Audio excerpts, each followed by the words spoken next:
What did you think your biggest challenge was going to be before you started?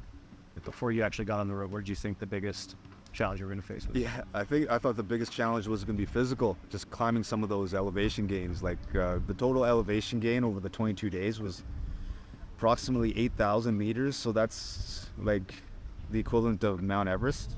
So not base camp, but like the peak. So that was really in my head because I knew I had trained enough for elevation gain, but again, it's one thing to have a bunch of marathons in a row, and some of those marathons are like 1,500 meter elevation gain halfway through the run. So that was one of my main concerns to start. Yes. And looking back after the run, what do you think the biggest challenge actually was?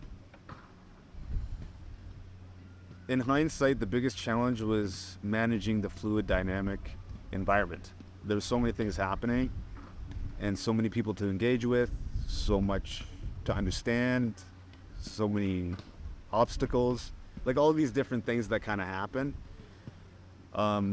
were the challenges. And I'm so happy that they all happened though, man, because like I learned how to adapt and overcome in real time for all of those issues that had happened. And I'm happy that they occurred because I learned so much, man. It's like, if it was just the elevation gain, okay, it's not really learning much. I trained for all those things. So I'm happy that the car had some issues. I'm happy that Julia and I were in a new relationship and trying to manage that. I was happy about booking hotel rooms and all, while I'm running. I'm happy about trying to find the right foods, like all the things, dealing with the heat and everything.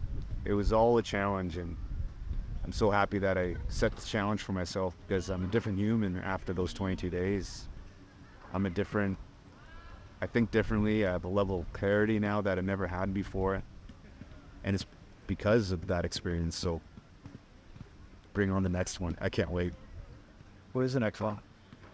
Next one, logistically, we're going to plan it out, but I already have in my head what a rough idea is. And who knows if it looks the same next year, but the goal is to run from Thunder Bay to Victoria.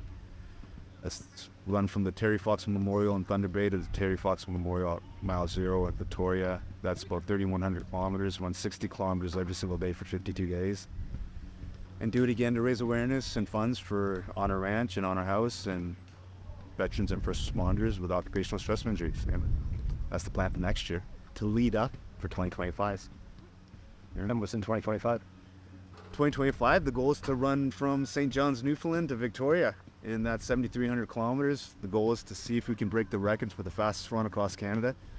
Dave Proctor, a legend, did that last year, and it's a huge challenge, but I'm up to it. I'm going to work my tail off every single day to see if I can get there, and if I do, great. If I don't, well, that's cool too, man, because we're going to connect with a ton of people along the way, and I'm going to learn a ton of things over the process, and so it's a win-win either way you look at it. How many people are there when you get to this level of endurance running? Because I know a lot of people who have done one marathon or two marathons. They do a couple a year, but doing this many, and then, like you said, next year doing 60 kilometers a day for 52 days. How many people are there, I guess, peers, to train with and to get information from and learn from at that level? There are a lot of awesome athletes and people out there. A lot of these ultra endurance athletes, they do races, 100-mile, 200-mile races. I'm not, and there are a lot of people, or some people, that do ultra endurance events that they plan for themselves. Now, how many people are out there? Well, I know some of the statistics when it comes to marathon runs, and what is it? 1% of the population has run a marathon. I just ran 22 in 22 days, so I don't know how many people are out there. I know there are, and I'm trying to find them. I'm trying to search out them, and I'm trying to learn from whoever is out there who has some knowledge that can help me through this process. And again, I'm also putting myself through some of the trials so I can learn from myself. I just want to keep learning, man. I want to keep putting myself in whatever scenario so I can figure them out and try to overcome them so that I can be a better person for myself and then for those around me, and pass on whatever knowledge I gather through these processes to help others. And that's kind of what I'm doing. And the goal is to find other people who are doing this, and if I can't find them, I'll find them. I've been finding everything over the last couple of years, so I'll definitely search out these people if they are there. That blows my. There are people out there. I have engaged with some of them, but we'll see. We'll see. I'll train with some of these people. I'll maybe go up to Rossland, visit Sean Taylor. He's got some friends out there that do some crazy stuff, so maybe I'll run out there with some of these people.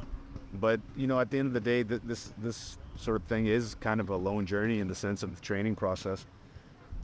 I'll be doing a lot of training on my own, and if I have the opportunity to run with some amazing athletes, well, I'll do that too.